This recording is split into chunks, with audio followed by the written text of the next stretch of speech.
So, listen up because this is going to be slightly convoluted, but only slightly. Not too complicated, I hope. Yesterday, I decided that I should go on an adventure today. But today, I didn't really feel like going on an adventure. And by an adventure, I mean a road trip by car to a place, and that would involve me driving there, spend some time walking around, and coming back. So I didn't really feel like going, so I decided that I should just play games.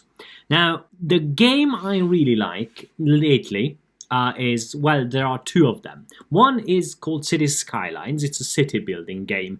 It's sort of like Lego with the I've never had that carpet thingy with the road and then you put the Lego buildings on it or whatever. I don't know.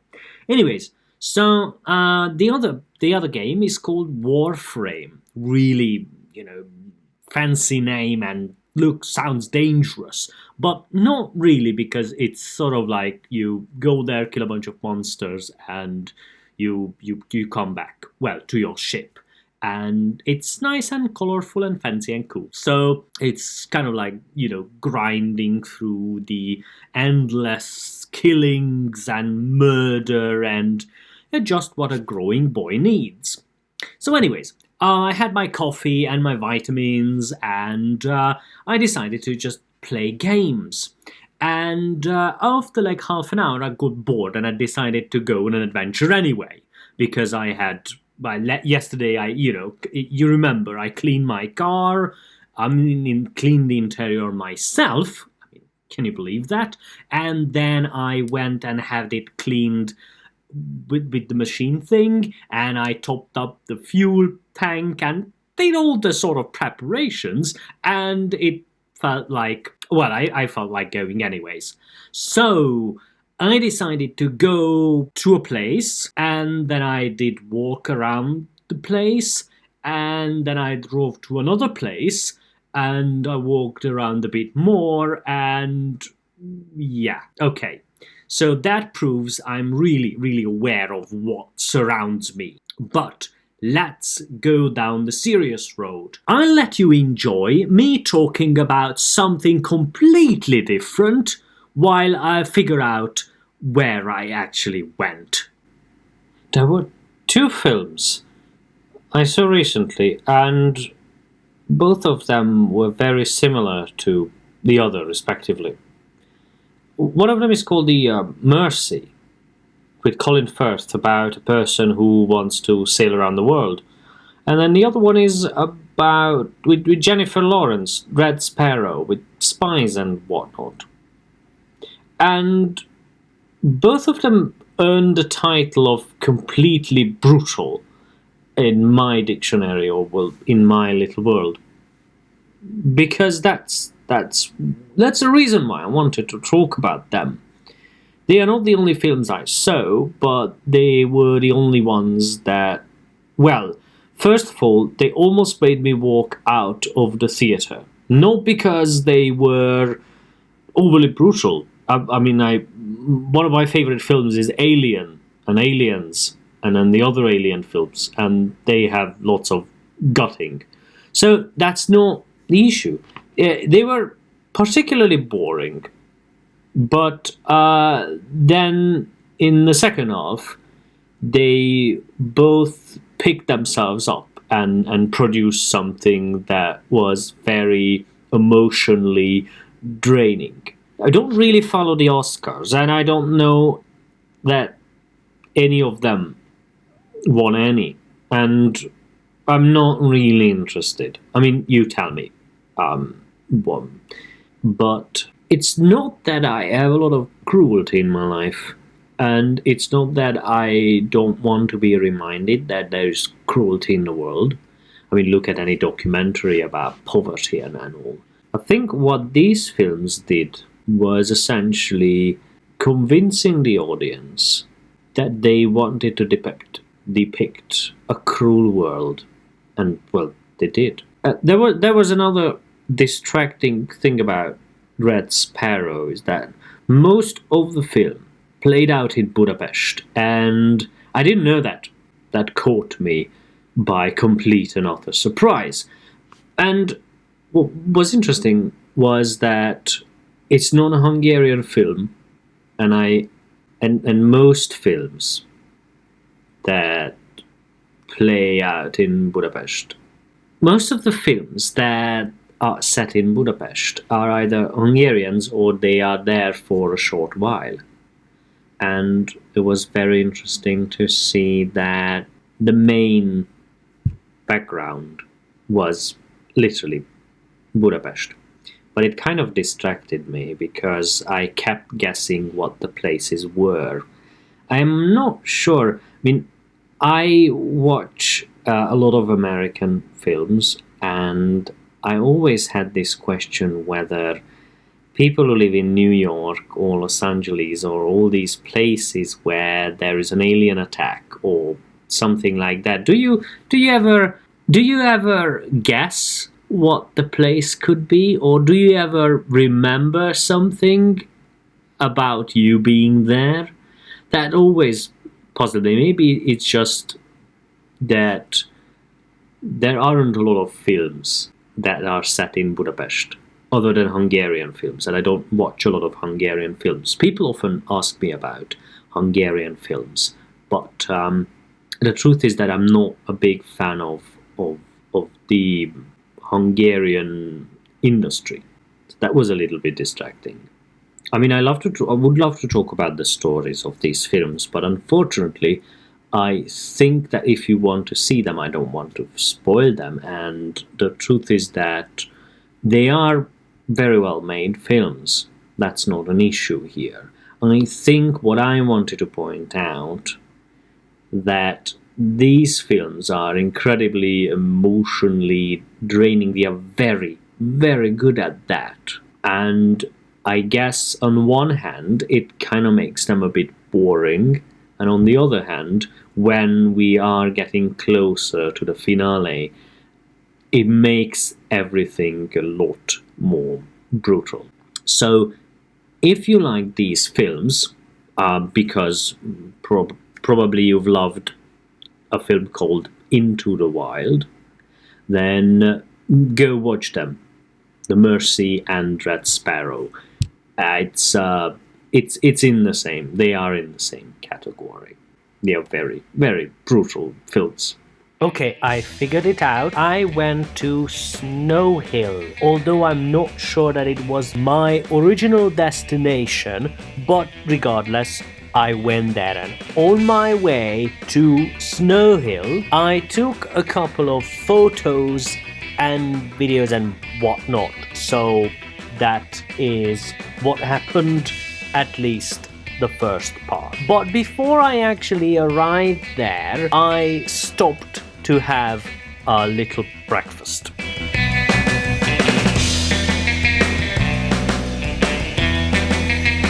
It's really enjoyable to drive in the UK.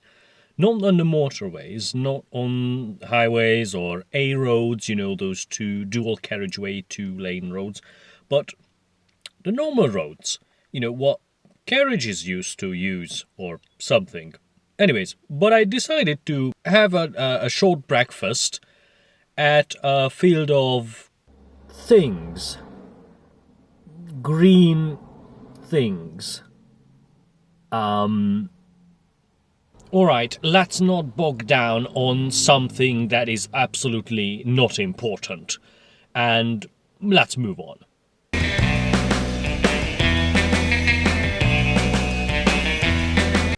So then I arrived to the place, and the Cotswolds is a beautiful place. I mean, let me tell you, full of sheep, full of fields, full of lots of trees and other plants and whatnot, and I can, So I arrived to the place I mentioned before, but I forgot the name. I think it has to do something with Edward Snowden, but I'm not sure. I'm sure there is snow in it, but other than that, I've no idea. Anyways, so let me be your highly qualified professional tour guide today regarding the snow thingy place. And so, the first thing that you can do is park your car and walk around. It's fantastic. There is a place you can get in. It's part of the national something heritage, where you have to pay and then you see a mansion. But I didn't do that. And you can do it, of course. However, it's entirely optional. The snowy place thingy village is full of old houses built in a long time ago. It's just utterly beautiful with some snow. Now, the reason I keep calling it snow something, it's not because there was still snow, but because it's in the name. I'm sure of it. If my memory was not entirely horrifically non-existent, then I would probably remember the name. But anyways, full of these. The village is full of these old and houses, except these ones, for instance, because these ones are modern houses.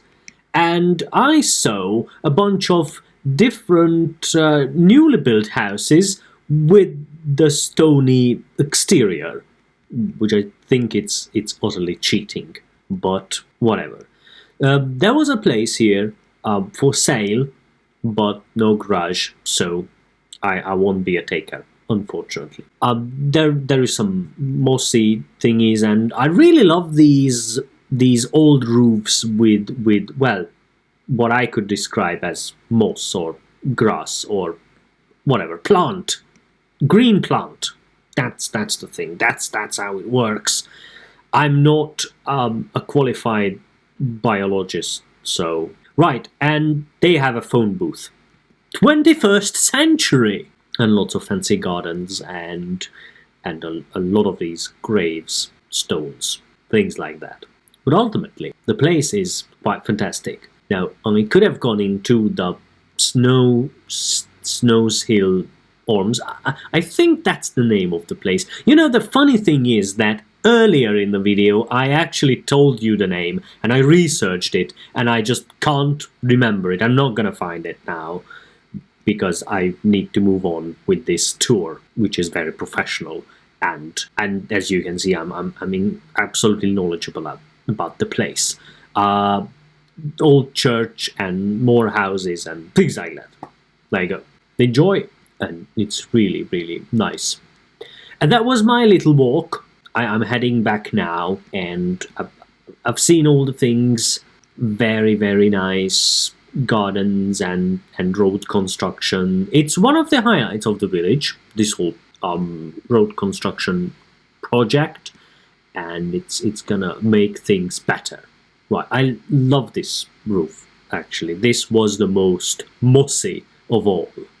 And that's, yeah. So, I should keep talking.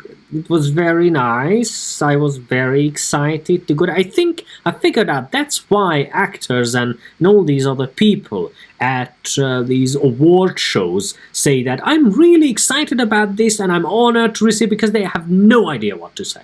Like me at this moment. So again, I'm very excited. I was very excited to be here. It's a lovely little village, and more nonsense along those lines. And I saw a lot of people. They love walking around in the villages, and there was snow, and everything is a cottage here, obviously, but everything is named. So this is the lamb cottage. There was no cow cottage. On my way to this place, I saw a bunch of cows. Well, maybe 5 of them, to be honest, because the UK just does not deliver on the cow front. Exciting. And then, after all this adventure, I continue to have more adventure. And in that more adventure, I went to and tried to have some coffee. Unfortunately, when I arrived to a place called Cafe Mumu, or I think it's Mumu's Cafe, I just couldn't find it open because it was closed. During that disappointing era, I decided to express my disappointment in form of a short video. How disappointing it is that Cafe Mumu is closed. They are open on Saturdays, but not on Sundays. Who knew? Looks like I have to go to Russia in order to go to some proper Cafe Mumu then. Now we'll see. Very well said. Now, after all this, I went on to search for another place, and I decided that Shakespeare birthplace would be a perfect place to go. And there I was able to find an open cafe with a cow theme, because that's a thing, but ultimately there was a huge queue in there, and I decided to go to Costa because and then I headed home.